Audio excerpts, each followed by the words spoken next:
Nobody knew how or why Eddie had become so cold and callous. The secret to his anger was an incident that happened in kindergarten when Eddie saw the big playground and got his first whiff of the fresh heated tar on the blacktop.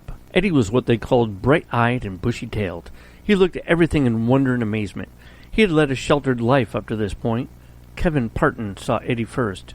Kevin was tall for his age, and he dressed like an adult. The Parton family was poor, and it made Kevin bitter. He was forced to wear second-hand clothes. Later in life, under intense therapy, the shrinks would also find there was a cycle of abuse in Kevin's family that was never intercepted. Any chance Kevin got to unleash his anger, he did. Kevin yelled out, "Hey, little guy, what's your name?" Eddie was shy, but he managed to blurt out, "Eddie?" "Well, Eddie, I'm Kevin, and I was wondering if you'd like to play with me. I really like the seesaw over here, but my other buddy left. Do you want the seesaw?" The seesaw was all Eddie thought about when he saw it. The long boards were painted bright red, and the metal handles were glistening in the sun. He watched other children go up and down, and he knew he would have to try that at some point today, and now here was his chance. A big smile covered his face when he said, "Sure." Kevin was very helpful. He held the seesaw down gently, while Eddie climbed slowly to the top of his own end. It was steep, and Eddie was afraid he was going to get a sliver in his finger. Kevin softly said, "There's no need to hurry. I've got it. You're doing good." Once Eddie was in position, Kevin gently pushed from the ground. They went up and down for a minute. The wind was rushing through Eddie's hair, and he was laughing, and Kevin was looking at him and laughing as well. Eddie was having the time of his life with his new friend, Kevin. Kevin stopped seesawing and held Eddie in the sky. Eddie said, "Hey, let me down, buddy." Kevin's eyes changed in a most unpleasant way. "Say please." "What?" "Say please." Really? Say it. Please, Kevin. Let me down." Eddie laughed nervously. Kevin smiled a devilish grin. Eddie looked directly at him. This was a moment Eddie would never forget. Kevin simply jumped off the seesaw at the bottom. The drop itself was exciting. It was fast. There was a quick butterfly to the stomach, but this was followed by the painful sensation of his private parts being impacted by the large board when it hit the ground. Eddie screamed in pain.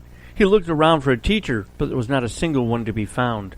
The teacher was smoking behind a car in the nearby parking lot. Eddie held himself and gasped for air. Tears streamed from his eyes.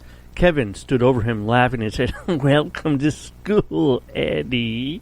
Never before had anyone betrayed Eddie. He had never known a reason not to trust others. His mother and father had told him people were good, but apparently he figured they were wrong. Eddie ran to tell a teacher. Miss Blaine was standing by her blue door, nervously looking around. She was paranoid someone might have seen her sleeping in a chair by the entrance.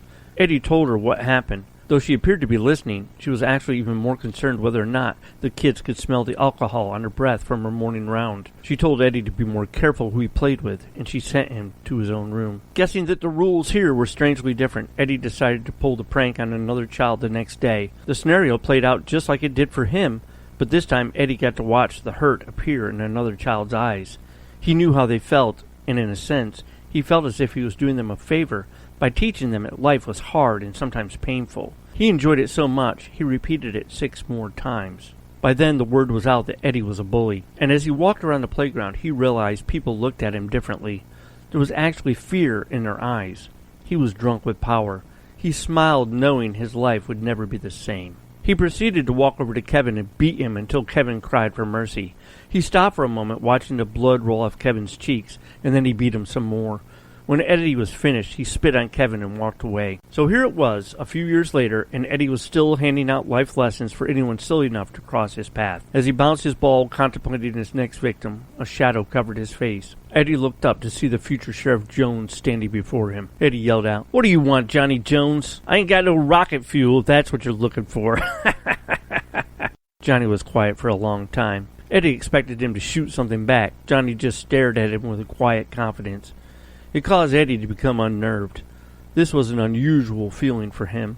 Eddie started to speak when Johnny put his single finger to his lips and quietly said,